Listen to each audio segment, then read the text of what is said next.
Bagaimana dengan daurah atau kajian yang diadakan di hotel mewah dan berbayar, biayanya sampai jutaan rupiah per orang?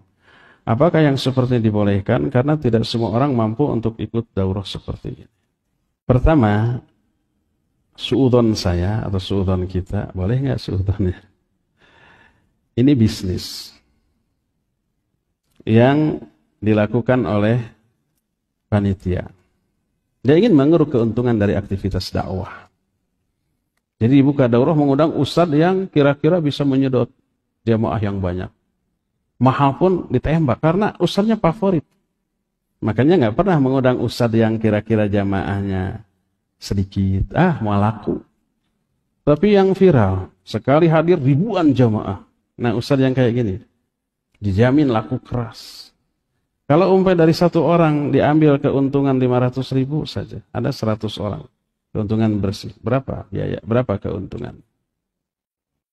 Nah, makanya panitia yang seperti semakin menjamur. Dulu berawal dari pengajian seperti ini. Pengajian seperti ini bisa menghasilkan uang yang banyak.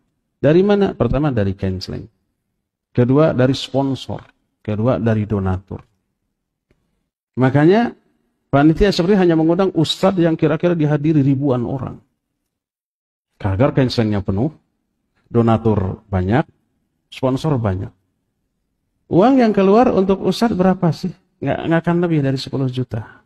Untuk akomodasi, transportasi. Katakanlah maksimal 20 juta. Dana yang masuk bisa 200 juta. Sisanya apa? Dibagi-bagi. Ini penyelenggaranya bukan yayasan. Langsung aja IO. IO dadakan.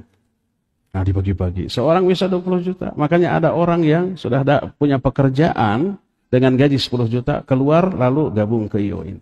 Kalau sekali penyelenggaraan 20 juta per orang dapat, bayangkan sebulan minimal 4 kali.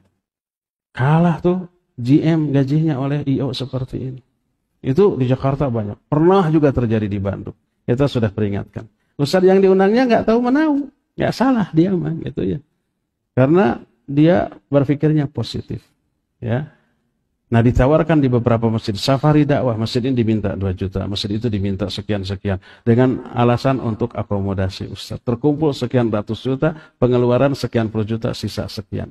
Ini bisnis, membisniskan dakwah. Jadi kalau ada yang seperti itu, kalau saya pribadi tidak mau. Kecuali, saya pernah mengisi di hotel, umpamanya dari sebuah perusahaan. Perusahaan ini libur. Daripada diisi dengan liburan yang nggak karuan, diadakan daurah dibiayai oleh perusahaan. Akhirnya karyawan mengajak keluarganya bayar sekian, it's okay, nggak apa-apa. Itu murah meriah. Orang lain datang, boleh hadir. Boleh ada ikut konsumsi makan. Kalau yang tadi ini, pas giliran makan, yang hadir yang tidak jadi peserta, jajan sendiri. Atau nonton yang ngantri parasmanan. Kan kasihan ya. Jadi sekali lagi ini bukan dakwah, ini bisnis ya. Kalau saya pribadi diundang untuk ngisi kayak gini nggak akan mau. Kecuali kalau tidak komersial. Umpamanya dari perusahaan, dibiayai oleh perusahaan, boleh. Yang lain datang ikut makan nggak apa-apa ya. Wallahu a'lam bishawab.